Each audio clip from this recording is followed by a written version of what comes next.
Why is the YouTube app automatically starting my live streams when I'm trying to schedule it?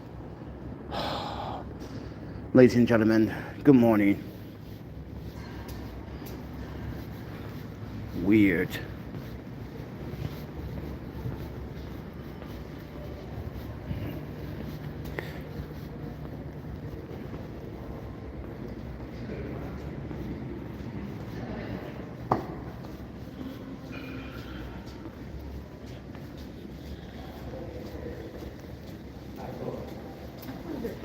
Ci siamo.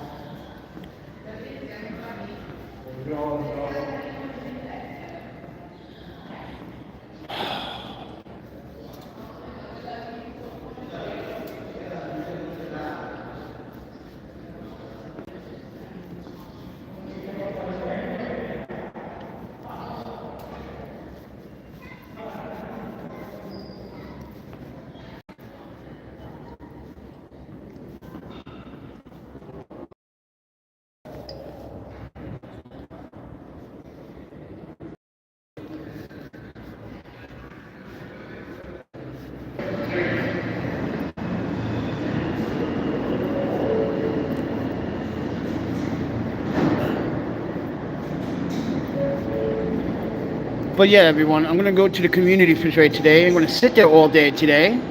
And I'm going to see if anyone's going to donate any food today.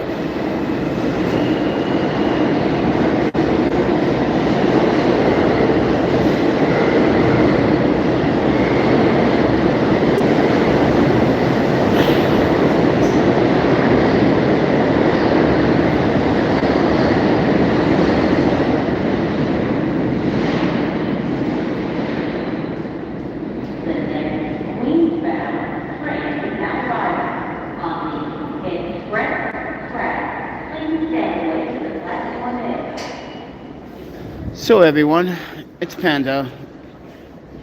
I'm live streaming the subway, trying to stay warm. Unfortunately, I wasn't able to find any food last night, unfortunately, but day 3, we gotta do this one more time. So today we're gonna go back to Brooklyn and we're gonna babysit the community refrigerator all day today. Because we already know that there's not going to be any food at that refrigerator because we came from it yesterday. No one donated for the last couple of days. I don't think anyone's going to donate today, but you never know. So I'm going to go check it out.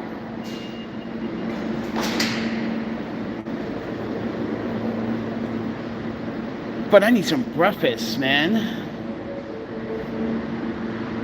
I need some bread or something.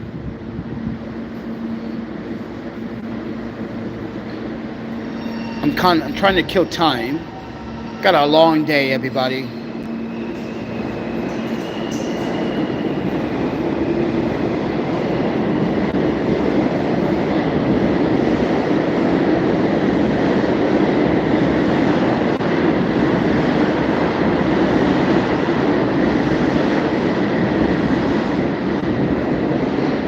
But with that said, I didn't sleep last night. I've been up all fucking night.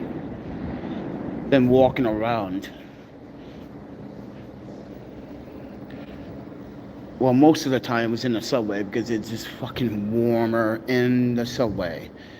So, other than that, yeah, it's just. But I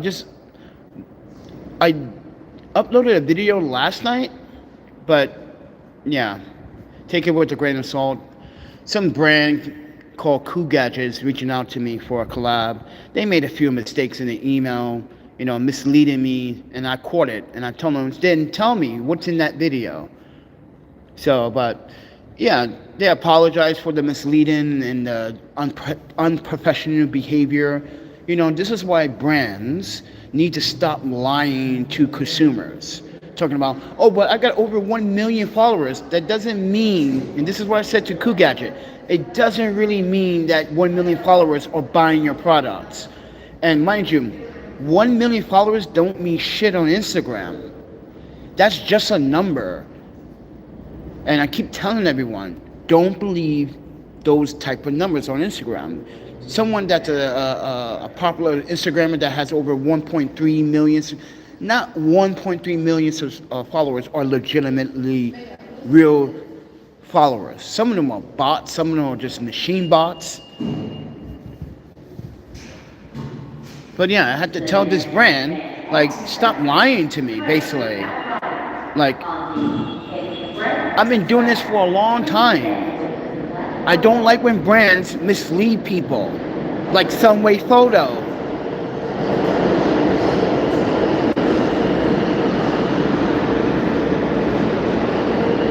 I just don't like it. So they apologized, right? I emailed them. They said, hey, pick a product from my website. I was like, fine. I'm going to pick the coolest product from your website. You should have started off with that. Come on, man. I'm so sick of tired of reviewing these stupid wireless, wireless MagSafe or wannabe MagSafe power banks. Like, you know how many I have? I gave 2 of them away for free on this channel. Come on. I gave one, right? I gave one to, what's his face? Billy, the person that was using his address. Remember, he flipped the script with an attitude. Remember? This is why we stopped using his address.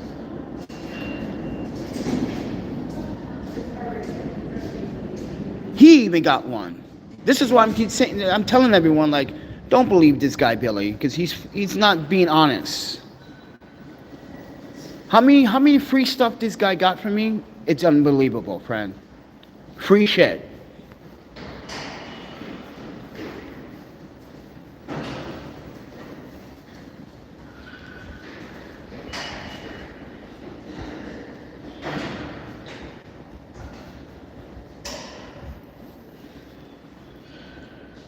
This is why brands need to be very honest.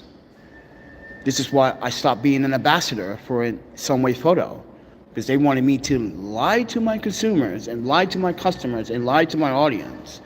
And mind you, hide the issues with their products. Maybe you should have tested more better. Maybe you should have evaluated your products a little better. Yeah, I had an issue with Sunway Photo. If you guys never knew about that, I had not one product, but several products failed.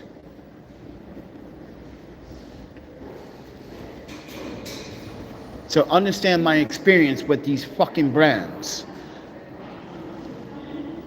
These brands are literally, mind you, I don't like how these brands, especially Chinese brands, you guys have to understand, if you want Americans to use your products, you're going to have to comply to American laws.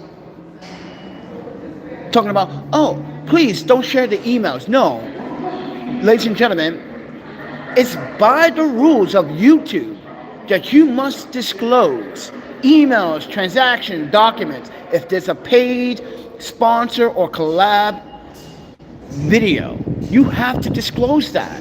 So there is some transparency within the audience. No one's going to believe your content if you don't be transparent about how you received that product. Are you being paid to talk about it? You have to disclose that. It's in the YouTube goddamn policies and guidelines as a fair use.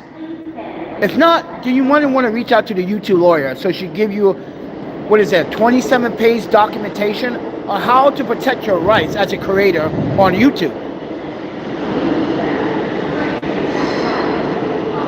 So I am a homeless YouTuber, but I'm also a homeless journalist, documentarian, photographer, consultant.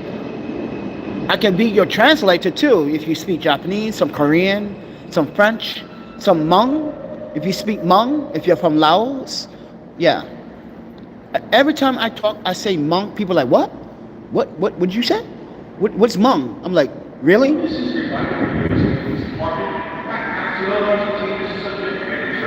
So as a homeless YouTuber, everyone, please subscribe, like, and share. I'm just sharing my experience in real time. Hop that train, friend. Cops are watching. This is why I'm waiting for that gate to open so I can just walk right through it. I have no money to get on the train. I have to go to Brooklyn to babysit a community refrigerator. I just don't really feel like doing that. But I'm going to have to today. Again, maybe for another 14 hours and get nothing. This is why I don't like hanging out at the community refrigerators. I could be doing better things like, let's see, exercising, resting like I'm supposed to, right, Doc? Even my own doctor doesn't want to comment anymore on my videos.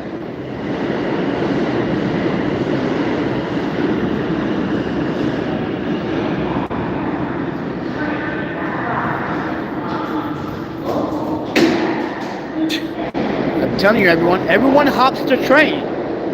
Everyone hops the train.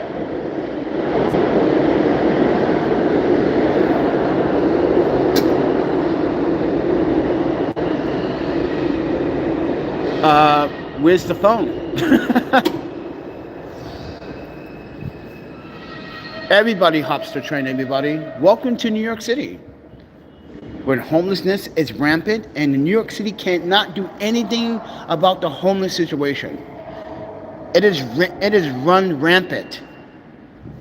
Look at this. Look at this. Look at this homelessness down here. You see these homeless people sleeping in the subway right down here? Look at that. If you watch the very beginning of this video, that crazy woman is sleeping over there. Yeah, she likes to insult people while walking down the New York City street. So you got to be careful.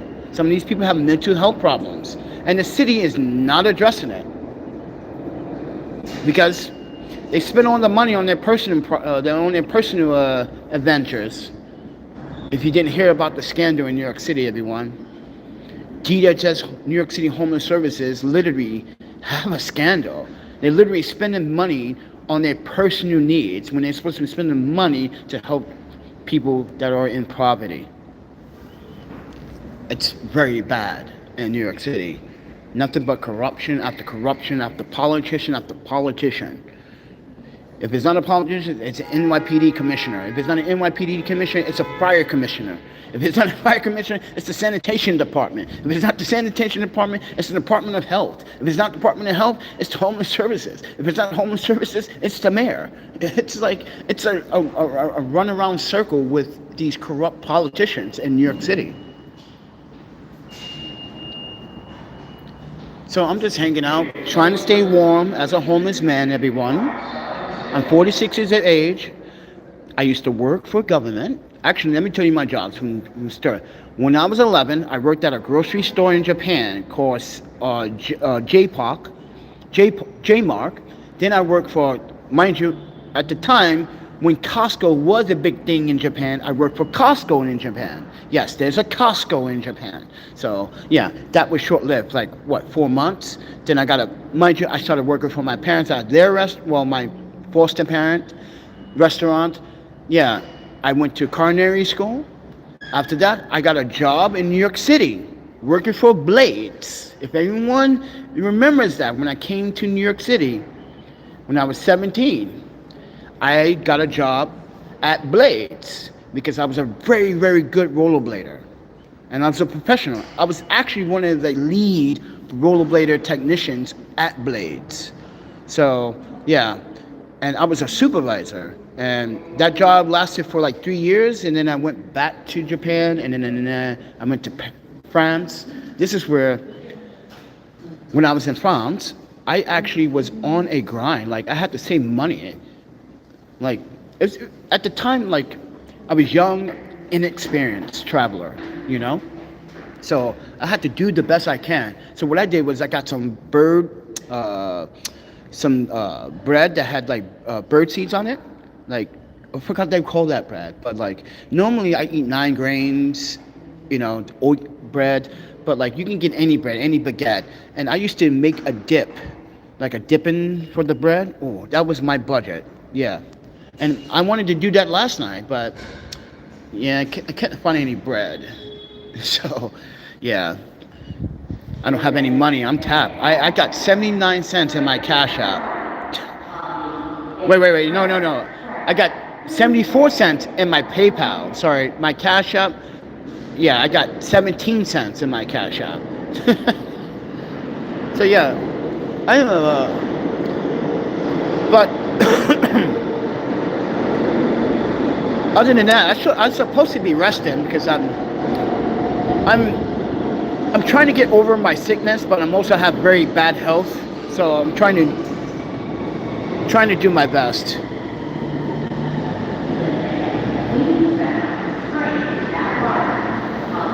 So if anyone wants to like support the channel, just subscribe, like, and share. If you guys want to, buy me breakfast, like I just want some bread actually, because I got my avocado oil, I got my sesame oil, I got my hot sauce, I got my soy sauce. Yeah, mind you, I got this little bowl. I put the avocado oil in it. I just put a little amount on each, and that would be my dipping sauce for my bread. That's the homeless budget way how to survive, friends. Hemstar says, I'm from Australia. Yeah, I know. I'm getting a lot of friends from Australia. I already have friends in Australia because I was there before. Yes, I was in Australia before. But back to my jobs. After Blades, I actually was working for a office, a law firm. It was short-lived, about 2 years, and then I went to Madison, Wisconsin, go to the university, and then I worked at this Mexican restaurant called Pascual's. Mind you, Southwestern Mexican food. It was probably the best job I ever had as a waitress. I was making money. That's because you had these older, beautiful women that were flirting with me. Mind you, I was married at the time. And yeah, my wife at the time, she knew, how are you getting these tips? I'm like, because I'm actually I'm flirting with these women. She's like, oh, so you're flirting. Mind you, she's Japanese. She didn't mind. I was like, listen, it's just friendly. These women come in, they want to see me and Seth. And mind you, the other waiters were kind of jealous because they were like, we were two pretty boys. Seth was this pretty green-eyed guy with very fluffy, brunette hair or blondish hair, and mind you, he was attracted to a lot of people. Even gay guys were like, hey, I want to sit with that guy. And then you had customers come in tip us big because we were very nice, very well spoken, very polite, always glad to see customers come back. And mind you, we always hooked our customers up, so we got big tips. So, and after that, I worked for Covance, which is a clinical study medical facility. You can participate in a study if you want to make a couple of $3,000, but I can't. I cannot ever participate in a Covance study because I used to work for them. And yes, that means you have to sign a contract and an agreement that you're not supposed to disclose with other partners. So if you're working for these medical facilities, you're not supposed to be sharing details with other facilities because you had Spartan, Covance, you had this other place. And mind you, the studies that we did, there were some people that came in the study that were not telling the truth. Like this one guy, he smoked marijuana. And I tell you after the train leaves. This is a funny story. So, he does the screening, right? The first time. So you got to do 2 screenings. The first screening is when we look at your labs. We look at your levels, your consumption, mind you, non-smokers. And yeah, they do have some smoking studies, but it's kind of rare. It happens only twice a year. But we also have radio label studies. Those go on throughout the year. Those could pay up to $8,000. But once you do a radio label study, you cannot do another study for 6 months. You're not supposed to, because you have to come back and do more labs, because we only give you half payment. The half payment is for you to because you already participated already in the study. Now you got to come do outpatient visits, they are called. If you fail these outpatient visits, you will not get the rest of your stipend. That is the rules. And we had this guy, he came in, he did the study, he checked clear, right?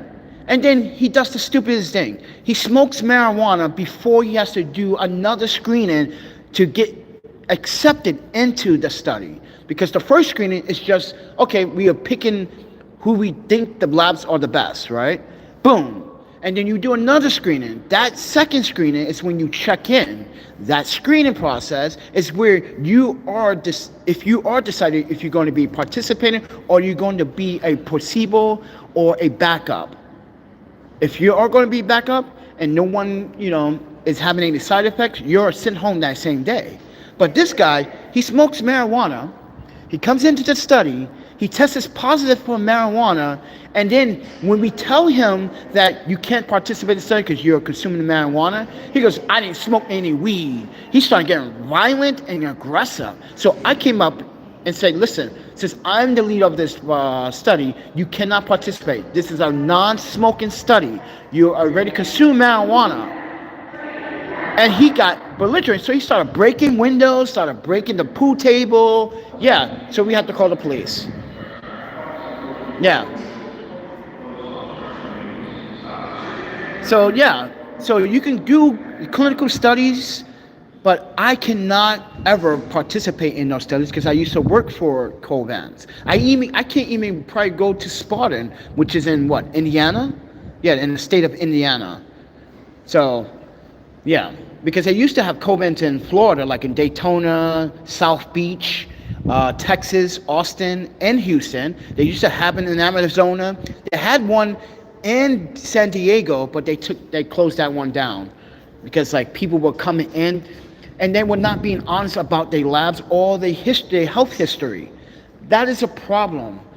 And this is why I'm telling you from experience, working in the medical field, that like when you don't be honest about your medical history, doctors cannot help you properly. So yeah, I had that job, and after that I worked for the consulate, embassy. Then I worked for another law firm for like 6 months. Then I went to Portland. I went to Portland. I worked for the state of Portland. I went to Seattle. I worked in the state of Seattle. So yeah, I had a great history. I'm 46, so I do have a very good track record when it comes down to work. But lately, in trying to find work, it has been difficult because of this YouTube channel. Because I was on Invisible People. Can you guys shut the fuck up for once? Jeez.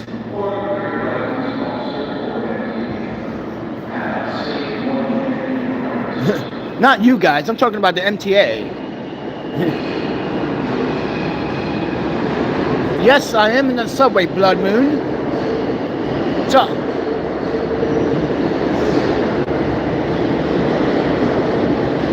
So, like I was saying, I have a very good track record in my work. But lately, in the last 2 years, ever since I was featured on Invisible People, it has hurt my channel. It has hurt me get a job. I already talked to the Invisible People. They agree that, yeah, this is hurting you. This is financially killing you. Yeah, it is financially hurting me. And I told them, look, read the comments. You have 73% comments full of hate. And that is not the approach that I was looking for this video. So we had this conversation on Invisible People. Mind you, they removed the video. Yeah, they took the video down from their platform and on their social media platforms.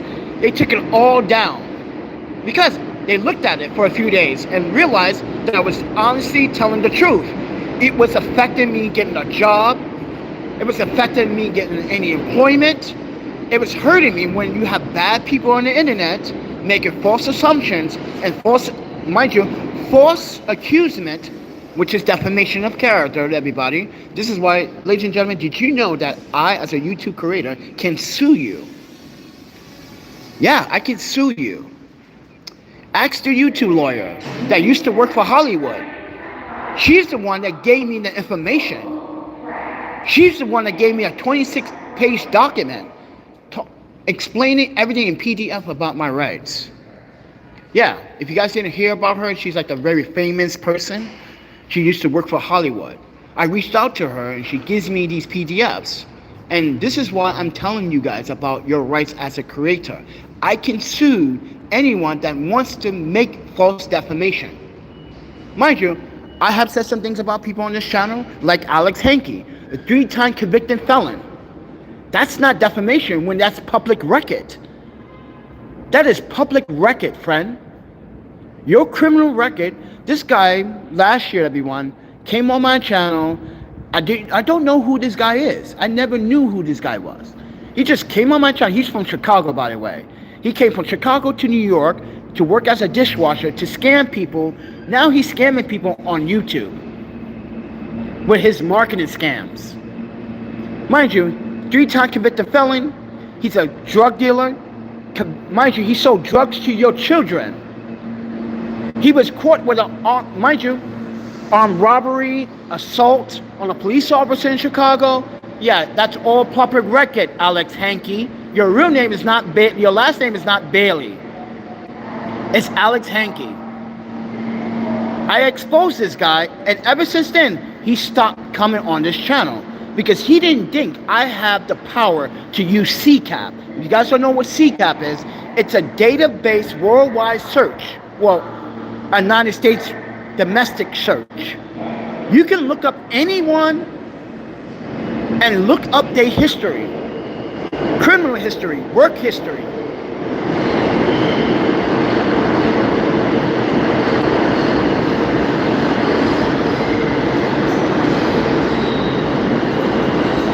So let's read some of these comments.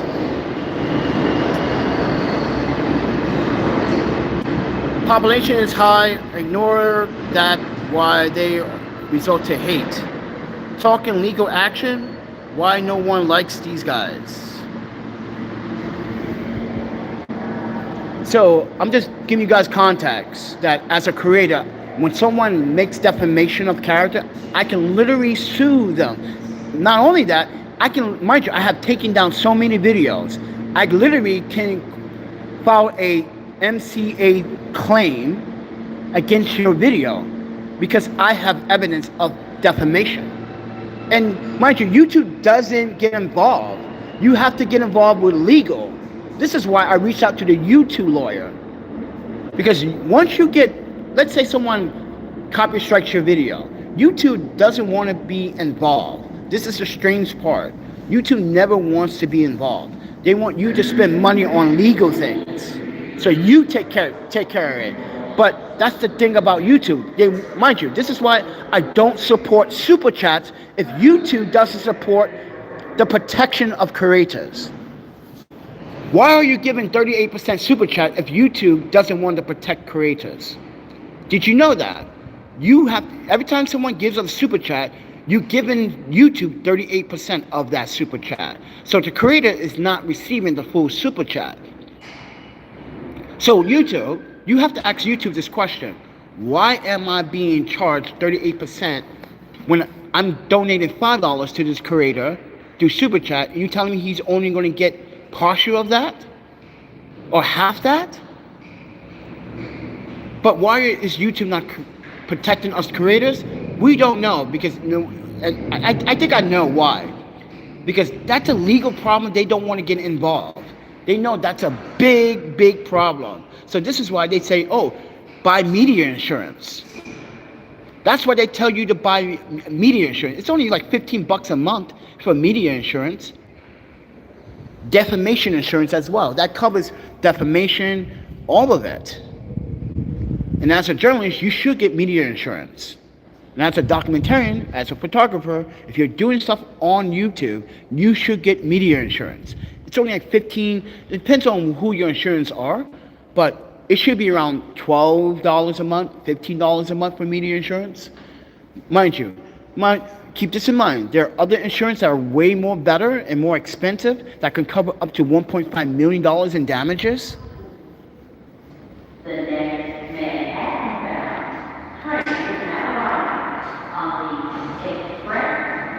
So with that said, as a homeless YouTuber myself right now, with no money to go out buy food right now, I've been sick, I've been in and out the hospital. I've been struggling myself, trying to get back on my feet.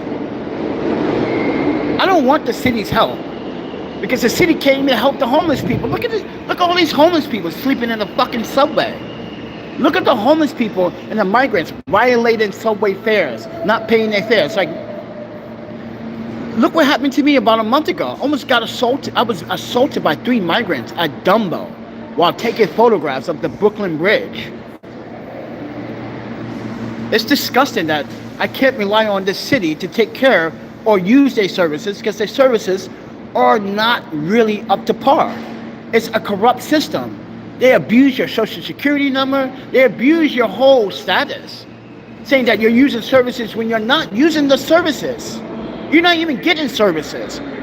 But they are actually using your name to get grant money and all this stuff in this city. And as a former social worker, I don't condone that kind of behavior from another social worker or a DHS facility. And as a former DHS employee from the state of Wisconsin,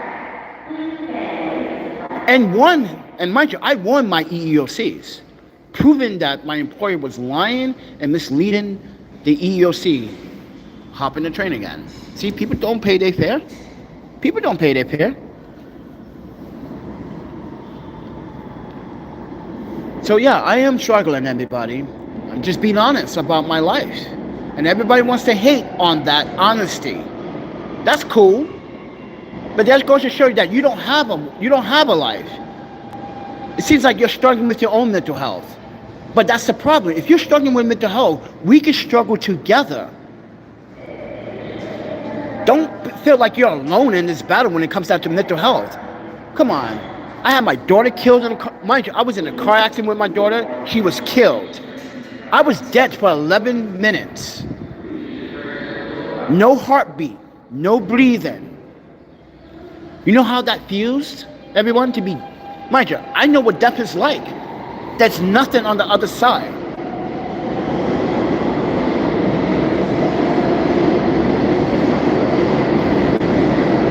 I had my girlfriend murdered, raped, and beaten to death in 2020 in a Milwaukee park in Wisconsin. Her name was E. Lee.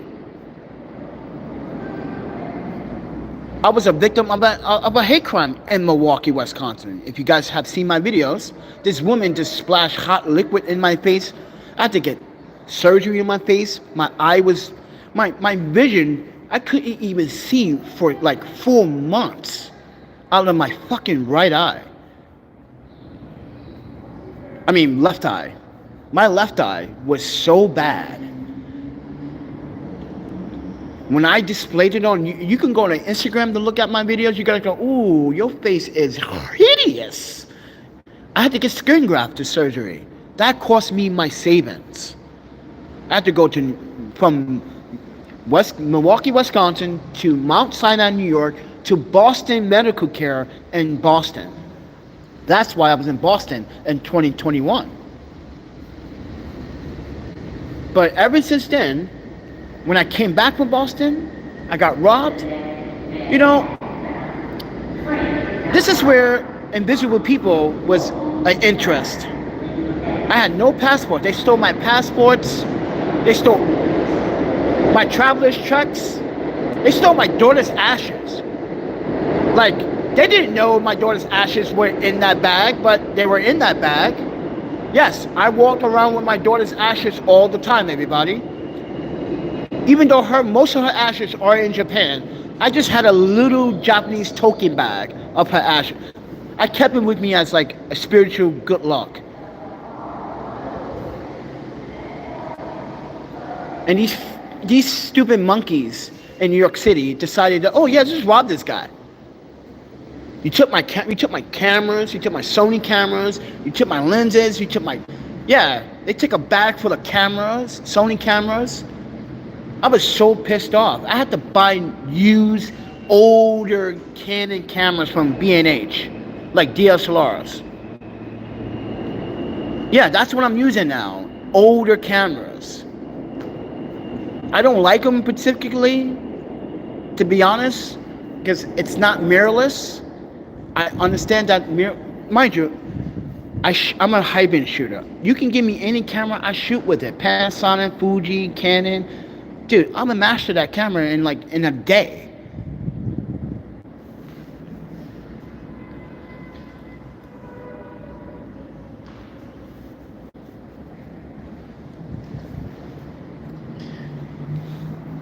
But man, that was a really harsh experience. For a year and a half, everybody, it took me a year and a half to get all my paperwork back.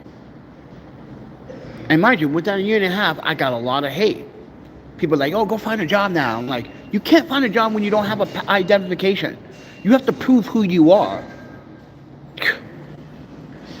So imagine you get robbed October 31st, 2021. From October 21 to May 2022. This is where things started to look up. Someone, mind you, my former neighbor in Vancouver decided to donate $5,000 to my GoFundMe, right? And that's because he also owed me money. Yeah, see? Yeah, so he was like, yo, Panda, you're a good guy, man. I'm just gonna give you this. So I took it. I got mind you, the first thing I did, email my parents, because I'm adopted. Mind you, they don't live in the States. I emailed them. I even had other people trying to email them. Hey, your son is in trouble. Your son needs documents. I needed them to send or fax the U.S. government my nurse's certificate, my INTI number, my social security number, all that stuff. I needed them to send that stuff to prove who I was. You know how long it took? Man, they made it difficult, and the reason why they made it difficult is because I am disowned. I don't talk to them. They just don't have a really a good idea how to be black in America, because they're Asian. They don't understand. I'm not saying that Asians don't understand, but they're Japanese. They're from Japan. You know, if it wasn't for them, I wouldn't be here today. So I'm not saying that I'm not grateful. I'm just saying that, listen, there are some things that you have to understand as people. And when it comes down to black culture, there is some bias and some discrimination. Even in Japan, even Japan, when I was growing up in Japan, there was so much racism towards black people. Damn. There was so much racism towards black people.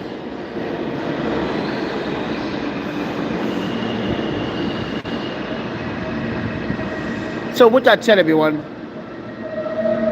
I'm just hanging out in the subway because, mind you, I've been out in the cold for the last couple of days. And it's been very, very miserable. Yeah, it's been miserable. So, if anybody wants to support the little breakfast today, like a hot chocolate or hot chocolate and bread, that's all I really want. There's a PayPal, which is open to anyone around the world. You can send money internationally towards me. I have a Venmo and a Cash App. Now, I should be asking my audience to help me out with breakfast, but, we didn't eat yesterday, we didn't eat the day before that, so I kind of am hungry right now. This is on my third day. So, and I'm going to take the train to the community refrigerator.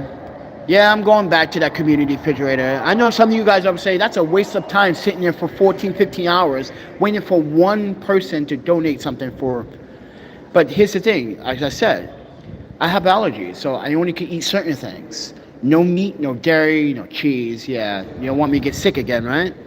I've proven that already. Because everyone's like, you're not allergic, really? So I went on to, mind you, I went on YouTube, everyone, and ate things that I wasn't supposed to eat and ended up getting sick.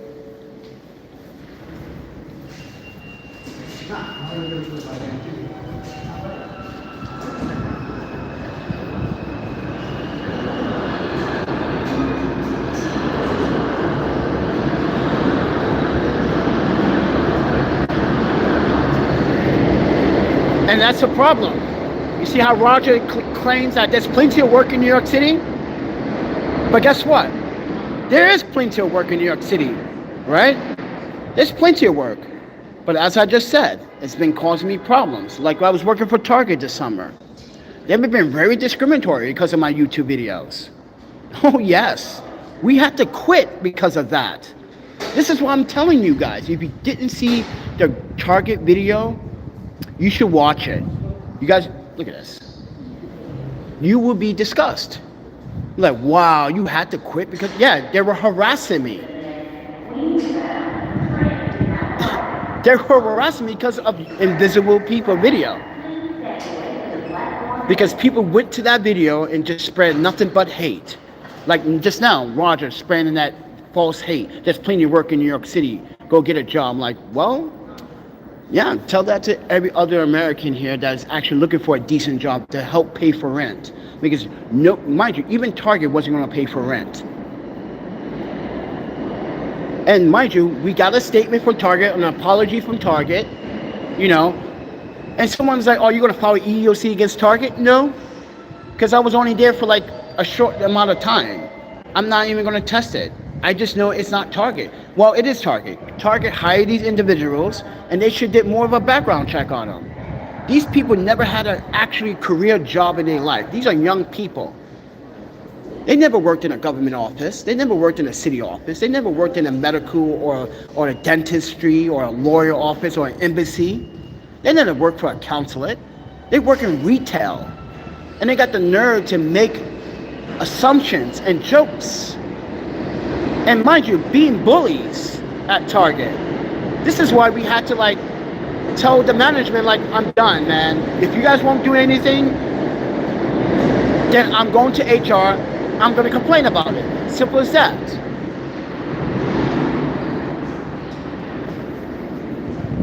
It's just simple as that. And that's what I did. And look what happened. Target left a nice little email apologizing for and they were training their employees better. Too late. I quit. I actually I quit because you couldn't mind you, Target didn't handle it like they're supposed to. This young lady, she's young, she's 23. I'm 46.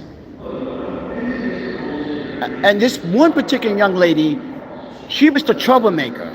Oh, this guy's homeless. His YouTube channel. Yeah. Yo, he's a fucking bum. Yo, she was just going rampant. So I had to like tell her off, like, young lady, you work in retail. This is probably your first job ever. How dare you disrespect someone? You never even served your country. Get out of here. Shut up. They were just all angry because I was going to be the supervisor or one of the supervisors or assistant supervisor, whatever they want to call it. Yeah.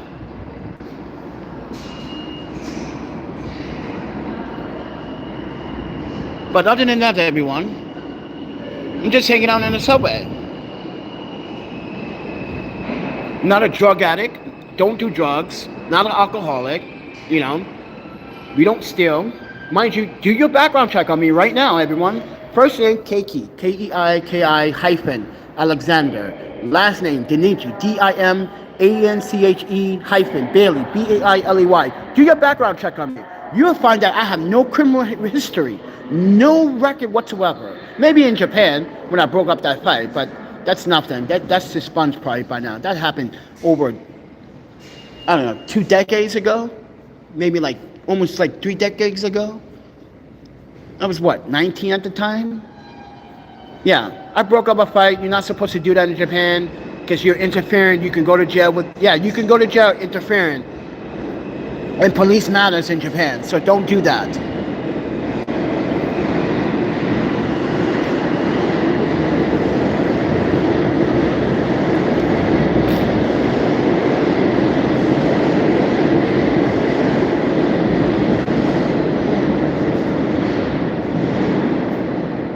And that's why I'm telling people, like, it's not easy. A lot of people in New York City don't have jobs because either the job is not paying well or they cut your hours. Because, mind you, they're cutting people's hours not just because they can't afford it. It's inflation. When people steal from a business, you either have to lock up things, or you're going to have to, lay off some workers because you're losing money. And that's what's been going on in New York City, everybody. People are losing their jobs, their retail jobs, because, look at Walgreens. Walgreens is closing half their stores in New York City now. And I'm saying, this is San Francisco all over again. And mind you, I came from San Francisco, experienced this whole same thing. CVS, Walgreens are no longer in San Francisco. They may have a few left, but they closed most of their stores down because of the theft. Now it's happening here in New York City. And now Walgreens is not even hiring. They're laying off people because of the loss of revenue they have lost. It's like yesterday, Christina from the Starbucks location, she's like, "Hey Panda," she's like, "I'm so sick of your audience. Your audience is so pathetic." I was like, "What are you talking about?" She's like, I don't like how people pick on you and make the false assumptions.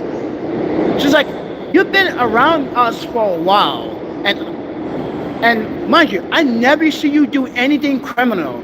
You don't do drugs. You sit on your computer. If you're not on your computer, you're just sitting in the corner. You listen to music, and you're not bothering anyone." I know, but people want to make this false assumption that I'm a former drug addict. Never did drugs in my fucking life. Never, other than marijuana. That's hilarious. And she was like, "You know what? Why don't you just sign an application? Go online, sign an application, tell me your application number, and I try to get my boss to push that application forward, and I will interview you, and we'll go do all the stuff." She wants me to work there part-time. So I signed up the application yesterday. It took me about an hour online to fill it out. So yeah, she was like, I'm so sick of your audience being so rude to you. You're being honest about your life. I don't see anyone else in New York City doing that. No one else is doing what I'm doing in New York City. And yeah, she got fed up yesterday. She's like, she hates the audience. She's like, she wakes up. Okay, so what happened was she doesn't have a YouTube channel, but she has a Gmail, right? And technically she does have a YouTube channel, and I showed her my YouTube channel one day. This was maybe 8 months ago.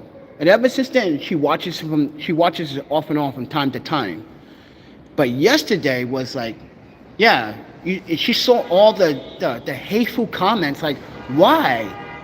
Why are you targeted? I said, because not only because I'm black, come on, Christina, it's black, homelessness, and this is America. People think they can do what the fuck they want, say what they want, get away what they want, but in reality, they can't get away they can't get away with all of this. Because everything is being documented. Everything they do, what they say, is documented by the government. What you do online or social media, you don't think someone else is watching you? Yeah, she got so fed up. So I filled out the application. So yeah, and mind you, the other guy that works at Starbucks said, "Yo, Panda, you gonna be working here, bro?" It's the other black dude. He was like, "Yo, we need some more black in here, bro." You know what I'm saying? Because there's mostly girls that work there. Yeah, it's mostly women that work at this location. So. Yeah, the other guy was like, "Yo, Panda, I heard that you might be working here or something. Yo, let me find out." I was like, "I'm not a fan of coffee." So Christina knows that I do not like coffee. She tried to give me free coffee one day. And mind you, it was one of those, I don't know, Frappuccino drinks. I was like, "I don't do whipped cream because I don't do dairy." She goes, "Oh, yeah, that's right. Yeah, I'm so sorry."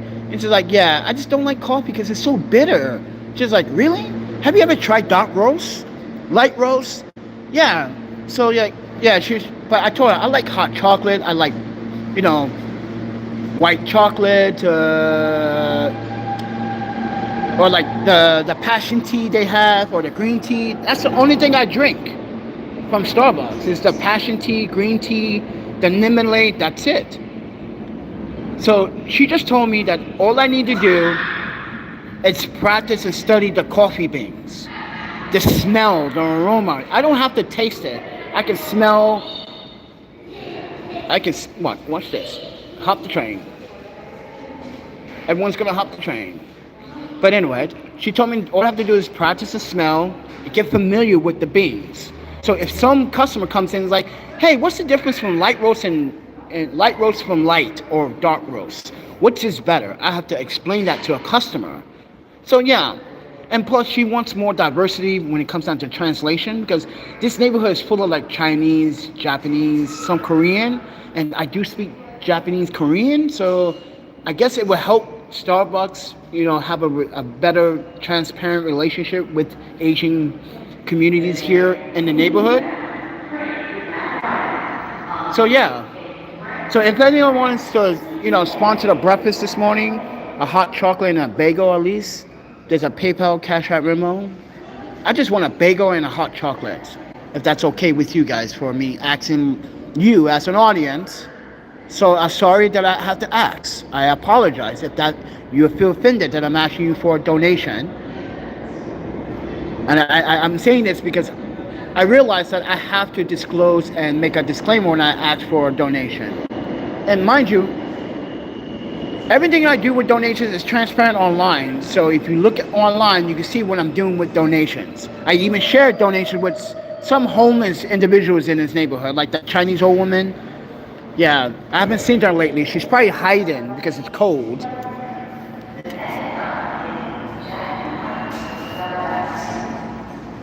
So she's probably hiding, but other than that, everyone, I'm just hanging out. I got nowhere to go. I got no friends. There is an event today, a rollerblading event, but I don't have no money to go to that. So I was gonna go and record it, but I have no money for it.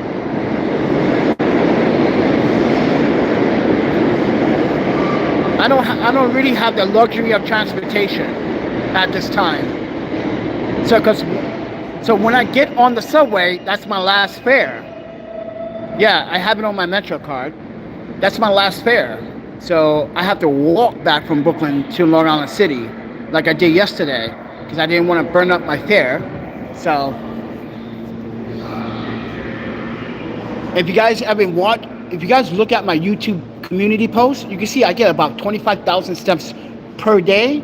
Sometimes I get about 21,000 steps per day. Why is this guy pissing right there, friend? See, homelessness.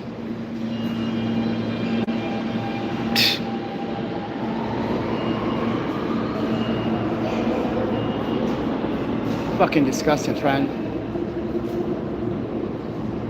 I actually never have done that. Cock all out. Look, cock all out and pissing. See, when you're homeless, you just don't care anymore. You see this?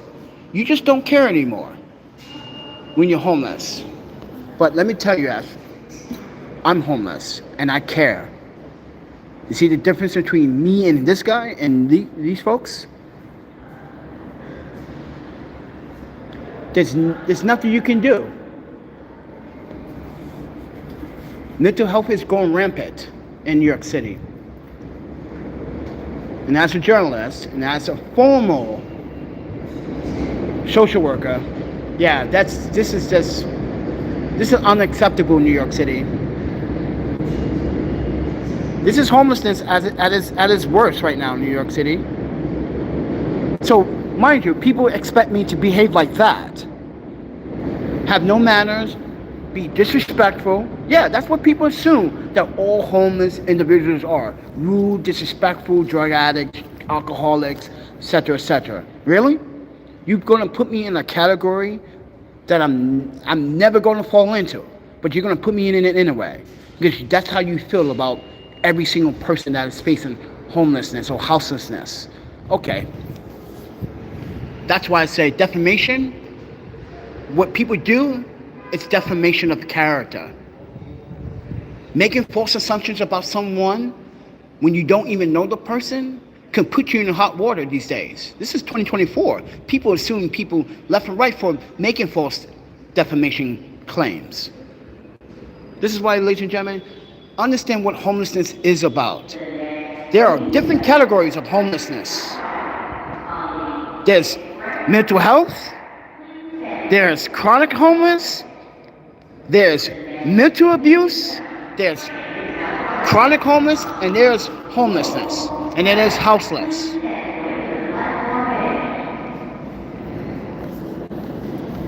And that is what I don't do. Piss on the subway, violate the subway, violate people's rights. That is what I don't do as a homeless person. I show solidarity. If you didn't watch my video, helping this old 79, mind you guys are even not watching that video. I helped a 79-year-old man. Mind you, I didn't have enough, guys, I did not have a lot of money. But I gave him my money so he can get what he wanted. Go look at the video, guys. It's 15 minutes long. This old 79-year-old man is panhandling on the streets of New York City. He is 79 years of age. His name is George. Go watch that video. And you will see that someone just donated money to me, and I decided to give it to him. So let me ask you a question. Do I sound like the bad guy? Do I look like the bad guy? It's not the first time I have done that towards other homeless. Just a few weeks ago, we walked around Long Island City feeding all the homeless. Go watch that video, but no one wants to share that video. Look, hop in the subway. Everyone hops the subway, friend. I'm gonna pay my fare, because guess what's gonna happen? You're gonna get a nice juicy ticket in the mail. They're doing face reconstruction on these cameras. Trust me. They see who you are.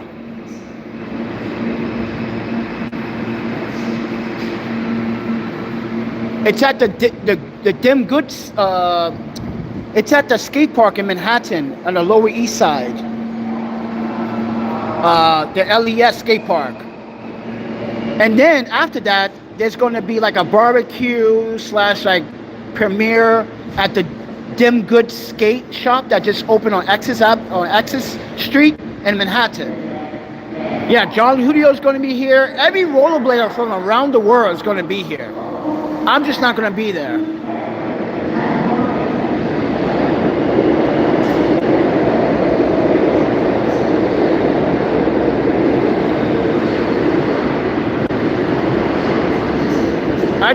I can't be there. I gotta survive, friend.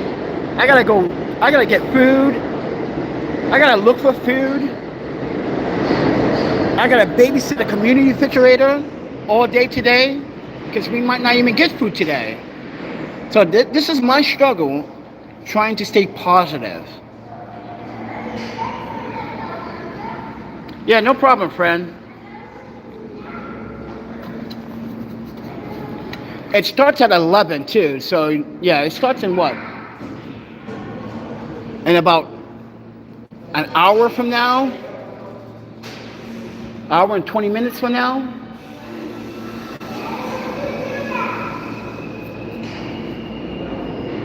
So if anybody wants to hook, like I said, once again, if you guys want to hook up just a bagel and a hot chocolate, you know, I do have a PayPal, Cash App, Venmo, if anybody's interested and trying to help me get breakfast this morning. And I'm being very transparent about my homelessness life. I do have my storage unit over here in Astoria, Queens. So yeah, I do have a storage, but I keep all my camera equipment, my stuff. You know, if I buy groceries, I keep groceries there, and I just come back the next day to pick up stuff or eat during, yeah. That's what I should be doing, because like it's becoming to a point where the weather is becoming very harsh and very cold, and I think we need to buy like, you know, like snacks, like not snacks, I don't eat junk food. Like health bars or like some fruit, some apple juice, some like packets of, not the cheap ramen, but the really good Korean ramen. Because I can get hot water from Starbucks for 54 cents. Yeah, I can get hot water from Starbucks for 54 cents. So that's not a problem. So I know how to like survive New York City. I've been doing this for like 3 years now without the help of New York City. Because if you go to my community post, you'll see a video that says refuse. That is a video in 2021, 2022 that New York City refused to help me. Yeah, go watch that video. Go watch it. You'll see all the evidence that New York City failed and did not want to help me.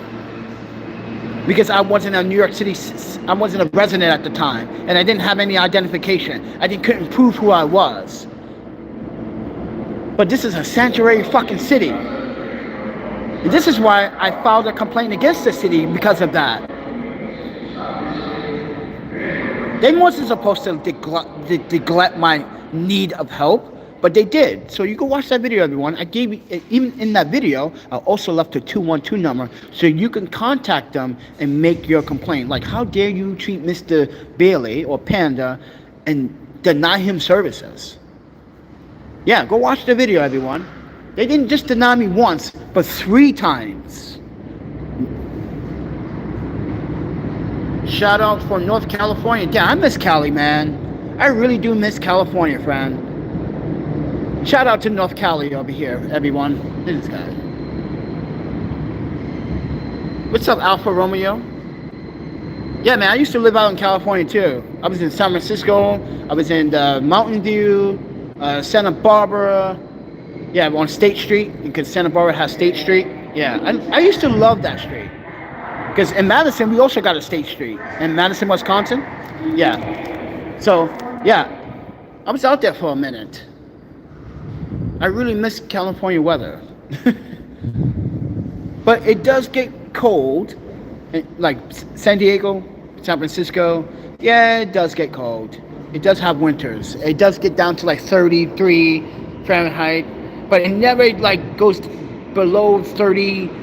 It probably never goes below 33 or 30 Fahrenheit. Ever. But shout out to you, friend. I hope I get some grub, friend.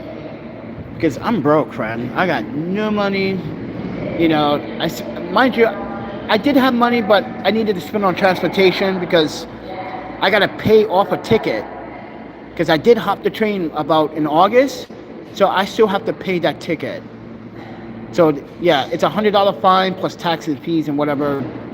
Yeah, I gotta give them what, 120. What is it? 122 with all the fees and shit. Yeah. So yeah, I did hop the train in August. I got caught. I got a ticket. I gotta pay for that. And the reason why I'm also in the subway is because I ran out of data. I can't live stream on my phone because I ran out of data. So I'm using the Wi-Fi in the subway.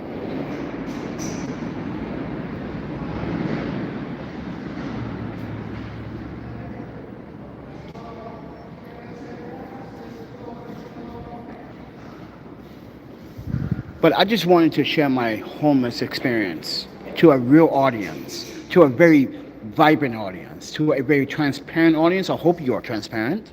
I hope you're very honest and forgiving and hearing me what I have to say about homelessness and how I deal with homelessness. I'm not like the other homeless individuals. Yes, I get frustrated with other homeless people when they do stupid things on the streets or towards other people. I get angry to a point where, like, ladies and gentlemen, I want people to live in good harmony. You gotta understand, I lost women in my life. I lost people that I care about in my life. I don't want people going through that. I don't want people to experience what I went through. I'm mentally, mind you, mentally I am not stable because I miss my girls. I miss my best friend. My best friend committed suicide in Japan because he, mind you, this is during the COVID. He thought he wasn't going to get a job. So he lost his job, he lost his apartment. His mom couldn't financially supported him, so he's out on his own. And keep this in mind, everyone. In Japan, there's no welfare system. There's no like, hey, I need some food stamps and stuff, right? Because I need to eat. No, Japan, if you're a man, you have to go out and get your own. You have to get your own. This is one thing about Japan, that the structure, this is why I'm the way I am. Because their structure, it's more ideal. Here, you know, you got individuals that like literally use, like for instance, EBT. There are people that sell the EBT. There are people abusing the EBT system, the welfare system, the food stamp system. This is why Japan doesn't allow that. And mind you, they do have some type of program, but it's mostly for women with children. So if you're a single male, you're on your own in Japan. And mind you, I used to volunteer helping the homeless in Japan, and helping the homeless in Portland and Seattle. That's why I was in those states, and this is why I went back to Japan, to see my parents and work with that small little group. We were feeding people in Japan because they didn't have no food. But the difference in Japan is that each homeless man and woman, well, it is mostly men in Japan. Recently, in the last 3 years, there's been an increase of homeless women in Japan. And that is the most very alarming thing in Japan. But most men in Japan, what they do is they collect metal, copper, recyclables. They go make their money. And let's say one Japanese homeless man is with a bunch of other homeless individuals, right? What they do is like one would get rice, the other would get vegetables, the other one would get fish, whatever money they have left. The other one would get sake or whatever beverage they want. Yeah, they team up. And they actually eat together. Here in the United States, it's not like that. You don't have other homeless people. Well, you do have other. Mind you, I'm probably the very few that actually can like help other homeless people. Because I did that, like I said, a couple weeks ago. I went around this whole entire Long Island City and started feeding homeless people sausage and eggs. And mind you, the woman that cooked those eggs and sausage, she's going to be doing it this week because she contacted me. So she said next weekend she's going to go out and she's going to feed the homeless again. And she asked me, can I help her? And I said, maybe. I've been sick. I've been in and out of the hospital. My heart is bad. My asthma's yeah. So I got to take it easy. So we'll see. But as I said, everyone, the homelessness in Japan, it's by far more structurally ideal because you have other homeless people literally looking out for each other. One will buy rice, the other will buy fish, the other one will buy sake, the other one will buy vegetables, the other body will buy whatever essentials they need. And what they do is they start a bonfire, they put, hot pot, yeah. But here in the United States, it's not like that. You gotta go search for food. In New York City now, you have to search for the food. You gotta spend money on transportation. If you don't have transportation, you're pretty much screwed. Damn. You're pretty much screwed. You have to use transportation to get to these food pantries, the food pantries don't really exist anymore in New York City. This is why community refrigerators exist. But then again, New York City in the last couple of months have closed down 32 community refrigerators. There used to be 4 in Long Island City. There's none in Long Island City anymore. Look at this big ass woman tried to hop the train.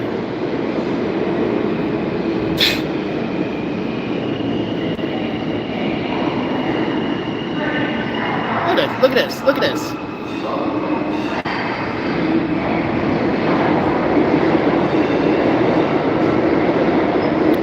So yeah. She can't even fucking get up. Damn. Look at that. All that to hop a train, friend.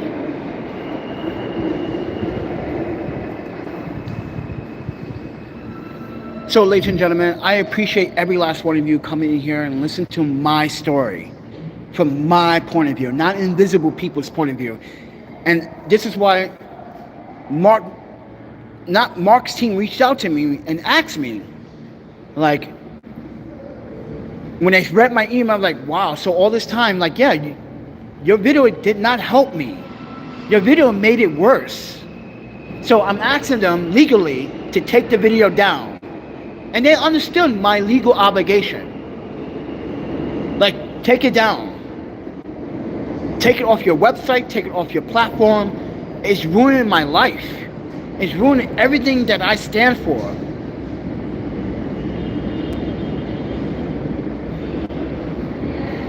So with that said, everyone, it has hurt me. It even got me, and mind you, it even cost me a job this year at Target.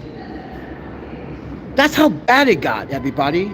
It cost me a job at Target. Mind you, I didn't want to sign up for Target, but I did it anyway to have a part-time job, so I have some extra money on the side so I can pay for other bills. But like, yeah. And like I said, invisible people reached back out to me and they agreed that, like, after reviewing all the videos, they said, yeah, it seems like it is hurting you. And they had no problem removing it. Because I had showed them proof why it's just hurting me. Video after video. Mind you, I showed them text messages after text. I showed them screenshots of a lawyer. Her name, I'm not going to mention her last name, but her first name is Michelle. She's from Boston. I showed them my email. I showed them a text message how she, mind you, a screenshots of her messaging that convicted felon, telling him to keep harassing me. And then when they saw that, I was like, wait, that's a lawyer? She's a lawyer, and she's telling another homeless individual, another hateful, mind you, he had his 3 strikes. He's a convicted felon, 3-time convicted felon. He had his 3 strikes.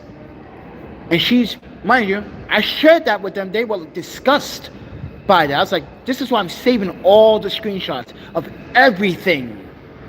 Text messages, comments. Yeah, your comments could be recorded, everybody, and screenshot for legal purposes. Every time someone leaves a negative comment, I screenshot it, I save it. And when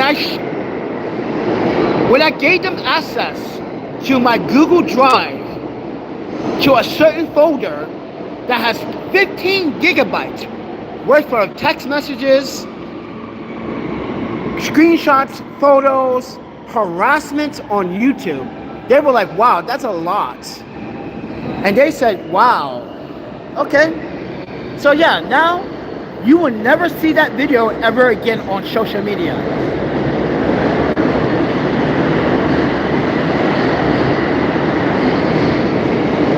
So I had invisible people take down the video. Because, like I said, this is why I reached out to the YouTube lawyer. And she said, you have every right to ask them to take down the video because technically it is damaging your revenue. And this is why Invisible reached out to me and asked me if I was going. They asked me if I was going to pursue with any legal procedures. I was like, no, I'm not suing you guys. Why would you actually? I don't understand. Why would they think that? Why would I sue them? You tried to help the channel. You tried to help me by putting my voice out there. But the video, the people took it the wrong way. They saw a black man without his dentures, assumed that I did drugs or alcohol. Guys, my dentures cost me $4,000. Let me explain something. My dentures cost me $4,000. You know, I would like to eat again properly. I wish I had my dentures. I got into a car accident. Like I said, everyone, in the beginning of this video, I got into a car accident with my daughter. I lost my daughter in that car accident. I lost my teeth. I lost my sense of smell. I lost my sense of taste for years. And recently, what was it, like 2022? What was it? No, 2022, 2023. One day, no, it was 2023. I'm sitting at Park House, I'm eating the sandwich, and I realize my taste came back. Not my smell now. Keep this in mind. At first, it tasted metallic, like a metal. It tasted metallic. Then my taste started tasting really funny, like it was like offsetting. And then it took a while to get back that sense of taste. Mind you, this happened all within like 10 minutes of me getting my sense of taste back. It came out of nowhere. Mind you, my brain is still healing from that car accident. Got a bad car accident. Guys, I got a really bad car accident. So yeah, I lost my sense of smell and taste, but recently I gained my sense of smell and taste back within the last year or so. And this is why I'm like freaking out, like, ooh, because before I wasn't eating. Guys, if you saw my body weight before and my muscular physique, I was muscular and bigger than this. I didn't weigh 149 pounds as I'm currently weighing right now. I weighed 183 at the time when I came to New York City. Yeah, I weighed 183 pounds, since you guys don't do kilograms. I just don't know why Americans don't do kilograms. I'm just saying, friend. But yeah, I lost my sense of smell and it came back. And mind you, like, I'm going through a lot. So Oxy says, bro, you are such a great voice actor for the Slug and Ice Age. Oh, well, yeah, well, maybe. I do like Ice Age. That's a good movie, though. It's funny. It's just a funny animation. Yeah, you got a sense of humor.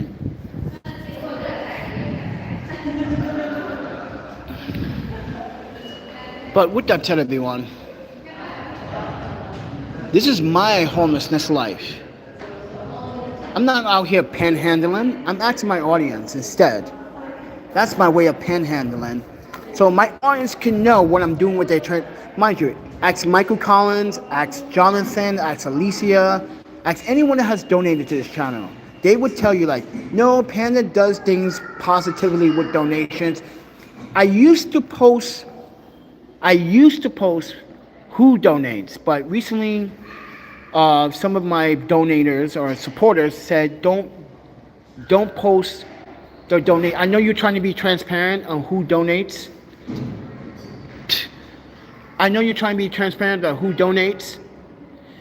But like, people, mind you, the haters started contacting those supporters, telling them about stop supporting him.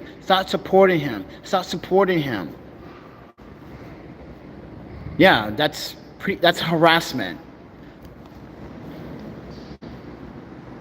Good morning from Maine. Actually, I was in Maine too before. I got actually an Instagram photo when I was at the lighthouse. Yeah, I was in Maine, Portland, Maine, actually. Yeah. And I kind of like it up there, but it gets cold. But the seafood up there is fucking phenomenal, friend. Guys, trust me. Like, I don't eat like mind you. Like I said, I do eat mackerel, and then when I do eat mackerel, I get sick. So this is why I don't eat a lot of sushi or a lot of meat products. Yeah, it kind of makes me nauseous. But out there, when I was eating that lobster, and boy, those shrimps were really good out there. Oh, my panda. Yeah, you guys up there are known for the best seafood. Oh, my fucking panda. This is what I was like, yo, you know why I went up there? Some other photographer took a picture of the lighthouse up there, and I was like, yo, dude, that's a pretty dope spot. I want to go up there. So mind you, at the time, it was Yuki and I that went up there, and Yuki, mind you, she's Japanese, and it's our first time. We didn't know nothing about the area. We had a local gave us a ride. Mind you, he gave us a ride with his wife, drove us around. We even brought them lunch, brought them dinner. We even hanged out. We even went to the movies together. Well, technically, it wasn't like a movie theater. They had like this outdoor setting show, or I guess you guys were showing a movie. I forgot what the movie was. But yeah, it was like one of those date nights, you know? And that's why I was like, yo, Maine is fucking pretty cool, man. Like, Yeah. The Portland headlight, yeah. Yeah, you know what I'm talking about, Richard. That's why I'm like, I travel a lot. I used to travel a lot.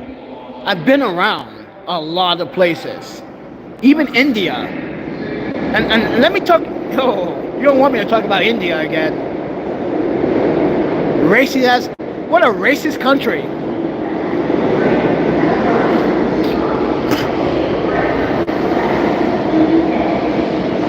So I'm gonna say this as a traveler. If you're black, don't go to India. If you're black, do not go to India. So when I went to India, I didn't bring a lot of camera equipment. I brought some camera equipment. They confiscated my camera equipment. Then I had to pay them to actually release my camera equipment back to me because I didn't have certain permits. Apparently you need a permit to shoot video out there. And not only that, they are very racist towards black people. I would never go back to India ever again. Sorry, but I'm never going back there ever again.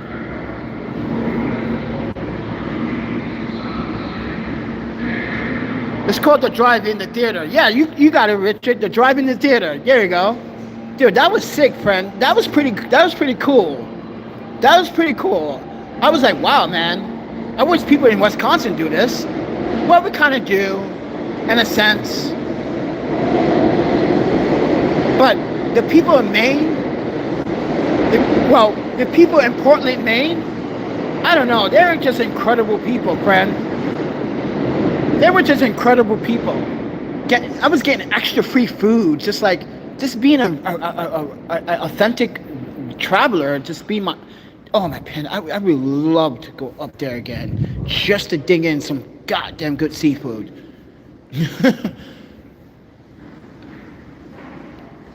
I have zero interest of ever going there to India. Yeah, don't go to India. If you're black, don't go to India. But if you're American, don't go to India, because if you're working for the media, they're gonna confiscate all your camera equipment like they did to me.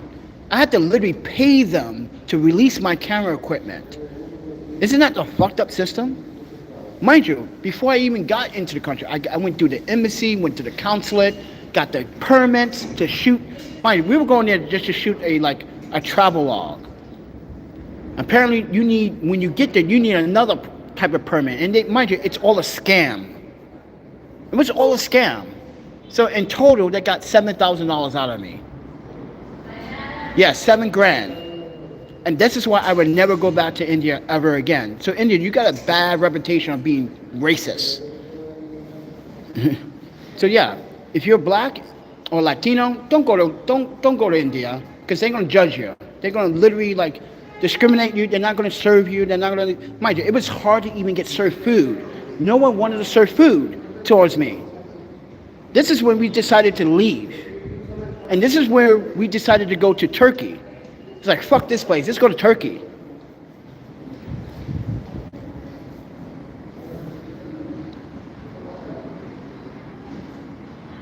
But man, Maine, Portland, man, you guys, summertimes are summertimes, and even right now, it could be a pretty amazing. What's the weather like up there? I know it's snowing, probably cold, but I'm pretty sure people are doing stuff.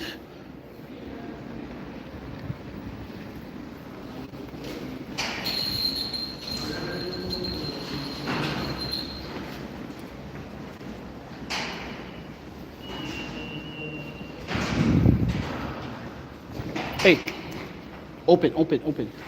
Yeah. His bag is open. Thank you. Yeah.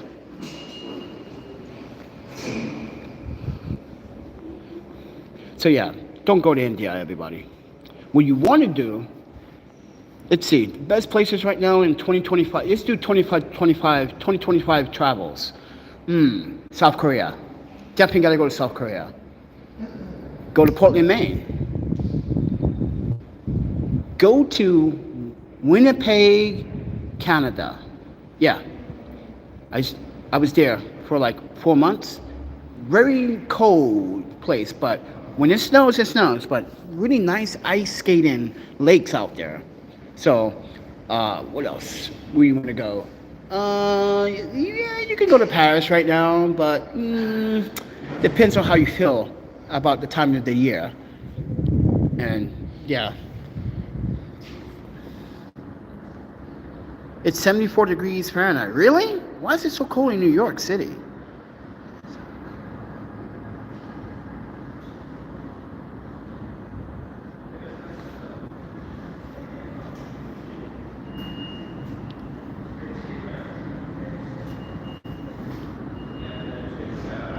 '47 Fahrenheit. Wow, that's better than New York City right now.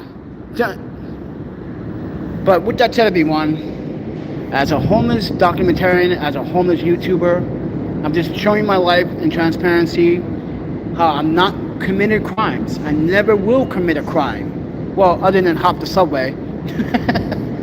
I'm gonna be honest about that. I'm not gonna lie to you and say I never hopped the subway. Yeah, I had to hop the subway. Like I said earlier, I had to pay off a ticket when I got caught in August. I got to pay them $121 or something like that. So right now, I don't have the luxury right now. But the next Manhattan train is now on the express track. But I just want to share my homelessness stories, and if anybody wants to buy me breakfast, just a bagel and hot chocolate. That's all I'm asking for. I got a PayPal, Cash App, Venmo. If you like to, because I'm broke. I got 17 cents in my Cash App. I got 74 cents in my PayPal. That's it. That's all I got to my name and to. But the good thing is that I got all these brands that want to literally give me free stuff, but the way they're doing it is not very ethical. I'm telling them on a legal standpoint, you have to be transparent. And now I'm getting this I'm being sent the most coolest power bank I ever seen. Now you may have seen this before, this power bank, but man, wait till you see this power bank I'm going to get in the mail. Oh my panda. Mind you, this brand is sending it to me for free. This is $150 value.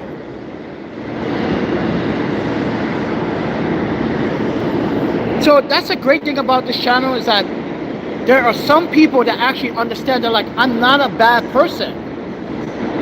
The bad people are the audience that come in here and make stupid comments like this guy, Justin Savage says, "Why does it sound like you have a cock in your mouth?"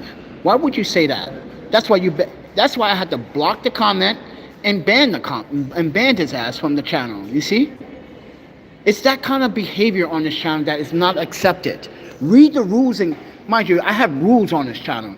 No spamming, no hate. Read it. There's a guideline on the live streams, and people are not reading it, and when it's right there.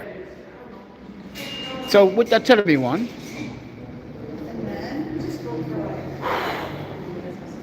I got a long day, so yeah, I got a long day. I'm gonna get on a train soon. I just don't really want to go to this community refrigerator and then sit there and wait. And so if you didn't see me the other night, I was there for 14 hours waiting at that community refrigerator, and no one donated any food. So basically, a community refrigerator is where random people would donate whatever they have in their homes, or if they want to buy food for someone to eat, they would donate it to that community refrigerator. But it seems like the word is that no one knows about the community refrigerator as much.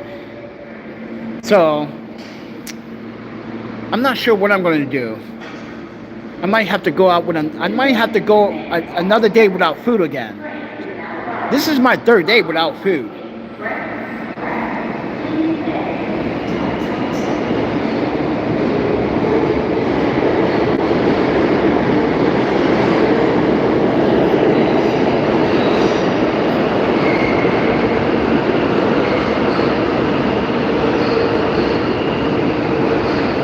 So I just want to be transparent,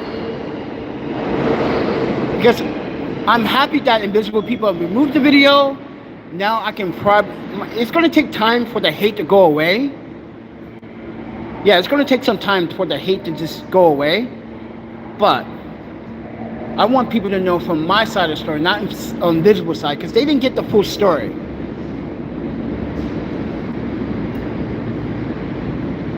I'm telling you my story. And I want the world to know my story. I want everyone to know my story. I've been discriminated. And mind you, people are like, oh, yeah. Like, for instance, like Park House. Last year in April, I decided to go to this establishment called Park House, right?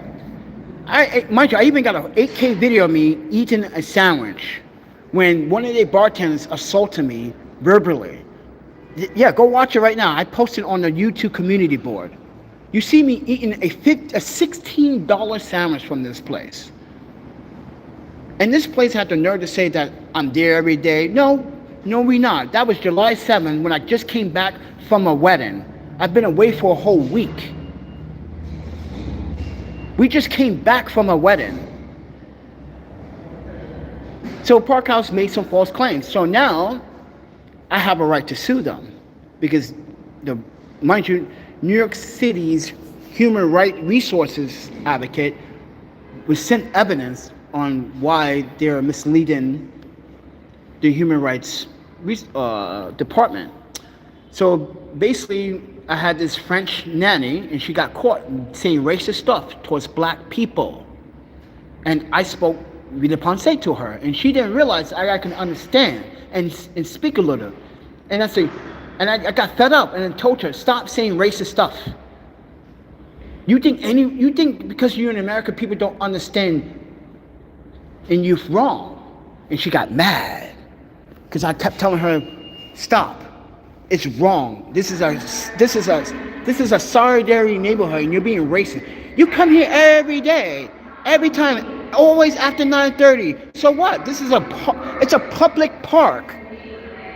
Yeah, this woman thought she ruled the park. This woman really thought she ruled the park. So she tells Nickel a lie. But the problem was not her, but also Park House staff, the bartenders, were saying some very discriminatory things that I got on camera that I shared with the city. And that's why Park House is upset. Because now they saw the videos. Oh yeah, Park House. See, this is why I document everything to cover my ass. And now they're upset that I post those videos. No, that's my consumer and my customer right to post my experience at your establishment. Now, I left on my own accord. You guys are claiming that you guys asked me to leave and not come back. What was mind you, what is the reason for you to tell me not to come back? And this is what they excuse. I'm sick of seeing you all the time, man. Like really? You say that to everyone that comes here every day? The same people that come here every day. Do you say that to them, Nickel? He says, no. He said, why would you say that to me? Someone that actually knows my rights. He said, but we're a private business. You might be you're a joint business effort between New York City Parks and the LLC business called Park House. You agreed to not discriminate against people's rights in the park. You're in the center of the park. The backyard, guys, the back of Park House doesn't belong to them. So the city had to make it clear to them that Mr. Bailey is in his right. Yes, you have a right to refuse services, but it seems like for the last 6 months, you did not refuse services, Park House. So you were misleading us. Yeah, they were misleading New York City's Human Rights Department. And I just told New York City to look at my receipts. I told them to look at my receipts. So on my receipts, on most of my receipts, you see a special little discount. It's called Friends and Family. Right? So I asked New York City Human Rights Resources Department to look at those receipts. What does the receipt say? Oh, so you were not just a normal guest. You were friends and family guests. Yes. So how am I the problem at Park House?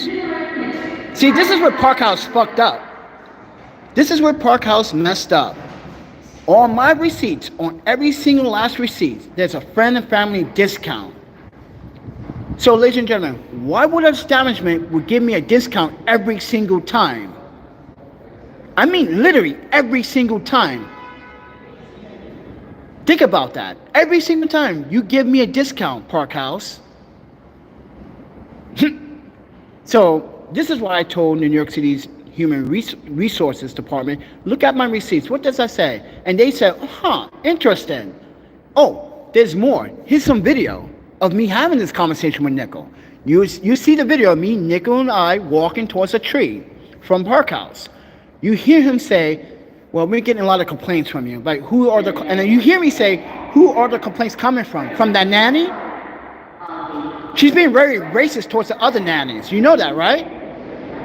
He's like, I didn't know that, because you're not paying attention. You're supposed to call yourself a general manager? You're not even paying attention. And then he says, well, I'm getting a lot of complaints that you constantly hear all the time. Like, really? Was I here last week? No. Was I here the week before that? No. Then why? Then that's false. And he goes, well, I'm kind of sick of seeing you too, man. I'm like, really? That's your choices of words. So watch the video, everyone. He uses that, and I said, you just violated my human and my civil rights just now. You know that, right?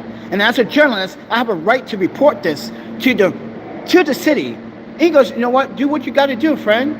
But I'm just telling you that even my boss is having concerns. And I said, what is the concern? Did I cause you any loss of revenue? Did I actually cause a problem at Park House? The problem was that I was recording everything. That was the problem, everybody. I was recording everything inside a public park at their business. But keep this in mind, everybody.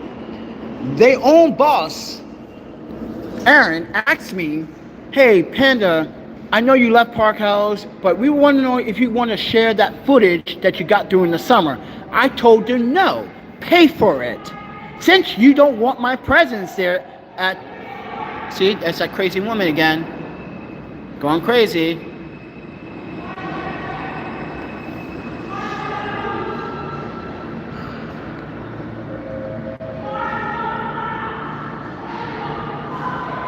She's going crazy. Look at her. She's going crazy down there, friend.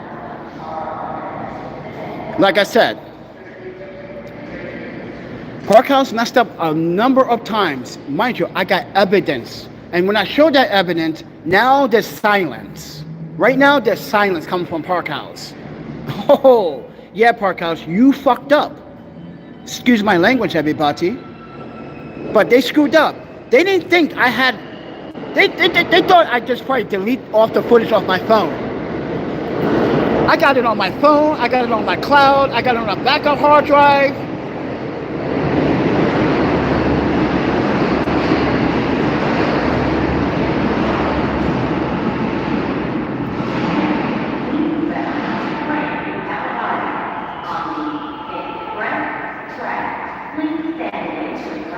I like how someone just called me a crackhead just now.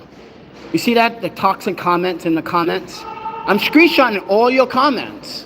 Just keep that in mind. You're being screenshot all your comments.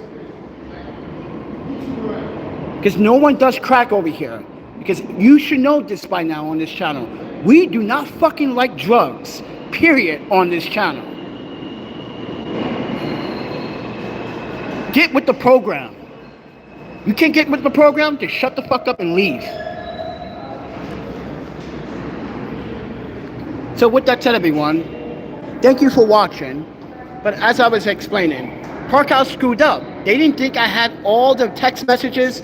Mind you, the smoking gun that I have is a text message that I sent to the general manager on October 22nd, stating that I was going to leave Park House and never come back. Your employees are so unprofessional. I dealt with this for 6 months. I can't take it no more. I'm leaving. And what's his response was? Oh, well, thank you for being a customer. I see you around. Hopefully everything look good, blah, blah, blah.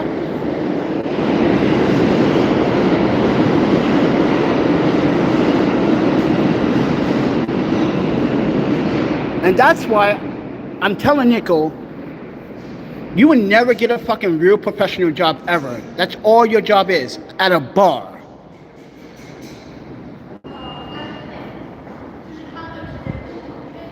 He would never get a professional job. He doesn't know how to be in solidarity. You don't speak another language. You don't understand transgression. You do not understand how to be in solidarity. Instead, you want to just listen to people that are just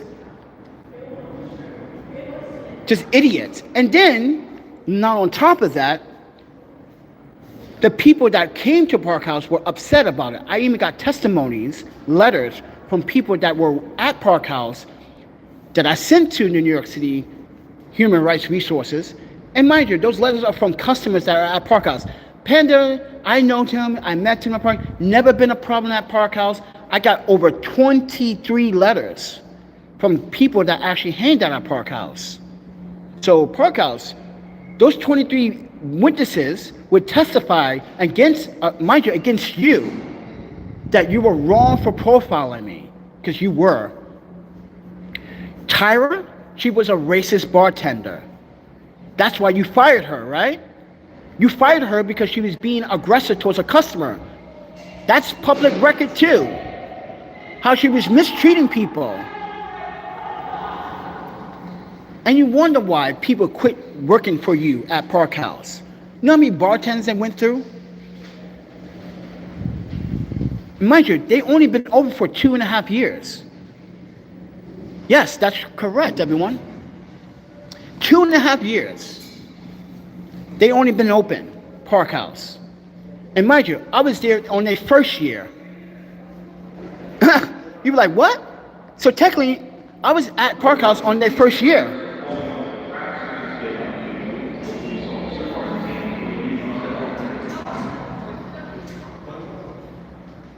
Philip Taylor, I'm in Long Island City at the moment. I'm in Long Island City, friend. Reaching out to the... I'm not fighting them. I'm not suing them. I'm just trying to put Park House... Who said that? Hawk? I'm just trying to put them in their place. Stay in their place. Because you don't want to make me sue you, Park House. Because I have so much damage evidence of you discriminating against customers. I got so much video of Tyra literally disrespecting customers.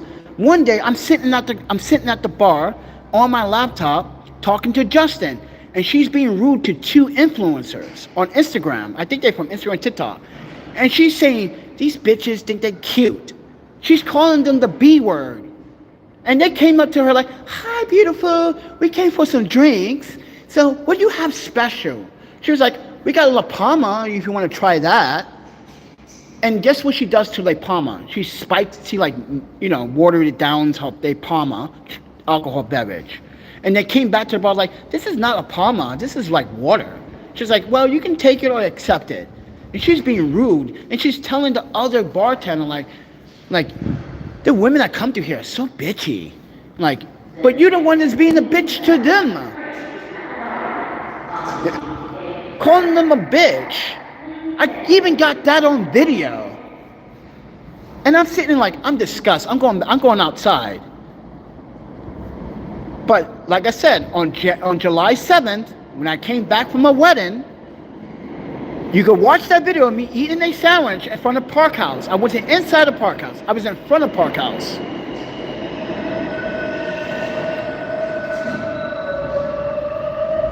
But anyway, I just wanted to tell you guys the story about Park House. How Park House is deceiving some customers. They only been open for 2.5 years.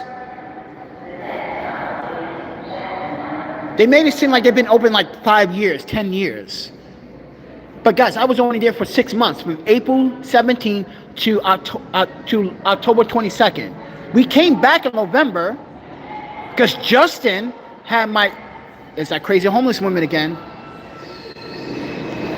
Justin had my mind you, my $80 SD card. So when I came back, Justin was like, yeah, man, Nick was not happy. I was like, good, I don't care. He said, why is he not happy? He's like, he saw your video. I was like, so? He's like, he didn't know you were recording him. I was like, I have every right to record him in a public park. This is a one consent state. I don't need his permission as a journalist to document what he said. And this is when Justin stopped communicating with me. He said, hey man, you're gonna cost me my job, so I'm gonna have to stop communicating with you. Oh, so he threatened you. So basically, Nico threatened Justin and told Justin, stop talking to me or you lose your job. You see that, everyone? Yeah, I even got that statement. Nickel, that's fucked up. You telling someone they can't associate with me anymore? Wow. That's discrimination. So I just wanted to tell you guys that story. That's all. I'm not suing Park House. I just want Park House to know that someone is watching them carefully now. The city has their eye on you.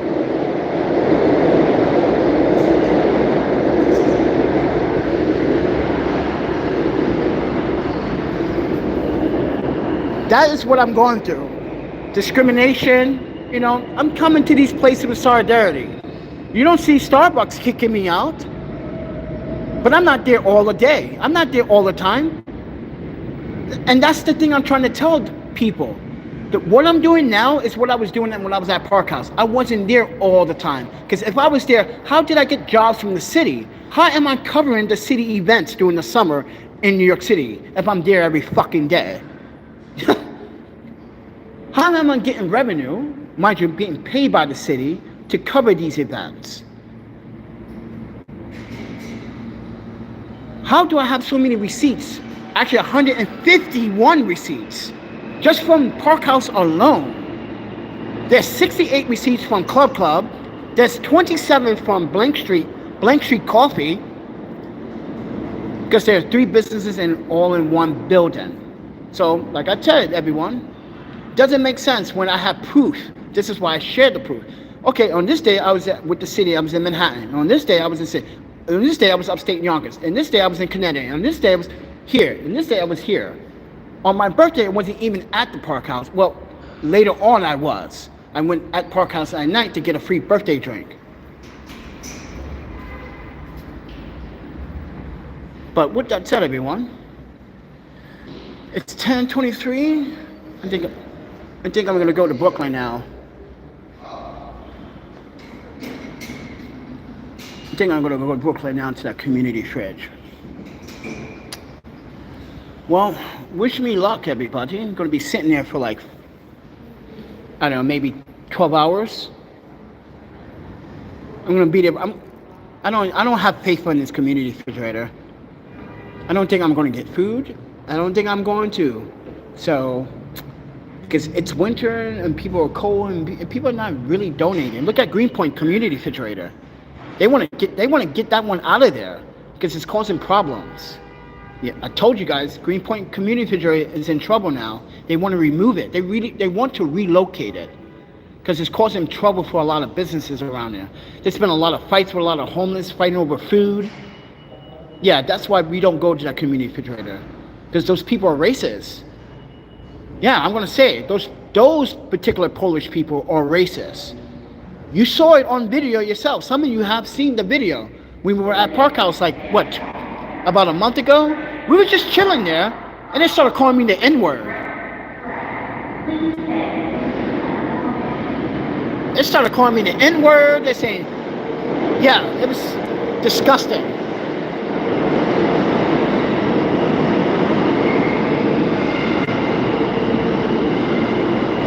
All right, guys, I'm gonna go. My phone's about to die.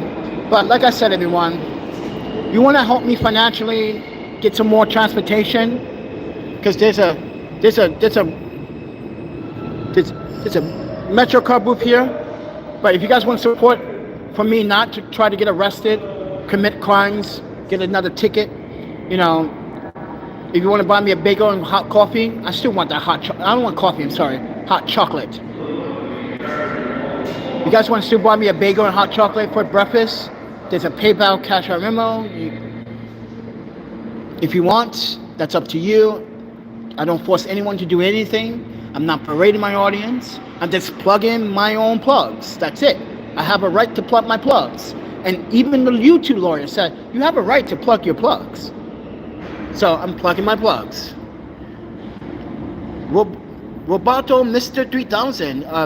You should 300. I'm sorry. I thought you said 3000. Well, enjoy your Saturday too, friend. I'm going to be babysitting a community refrigerator, I guess. I really don't want to. But I have to. But if you guys want to... Oh, yeah, that's right, man. I need some Vaseline. My hands are super dry. So, that's what I really want to ask. Do I really want food right now? Yeah, I do want food, but I need some Vaseline. That's the only way my skin is going to stay moist during the winter. So, can anyone, does anyone got a Walgreens membership card? I know this sounds a very strange request, but I need some Vaseline. My legs, my skin, super dry. Super dry. So, probably going to need some of that stuff. So, good morning. Where are you in New York City? I'm in Long Island City, Queens.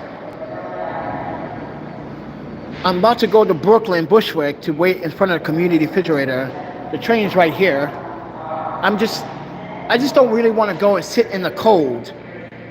Yeah, because I was there for 3 days in a row. And for 2 nights in a row, we sat there and slept there, and we froze to death. Yeah, I'm not doing that. I didn't freeze to death, but I was cold. See, I need one of those. I need a poncho. I need a fucking poncho.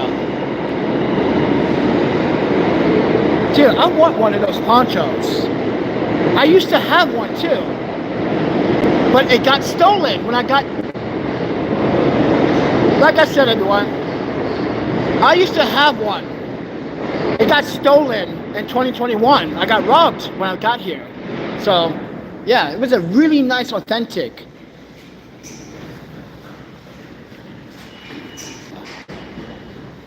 But I'm gonna get going now. I need to try to find some food, friend. I'm getting hungry. Oh, thank you for watching and listening. And I talk to you guys in the next video. Enjoy your weekend.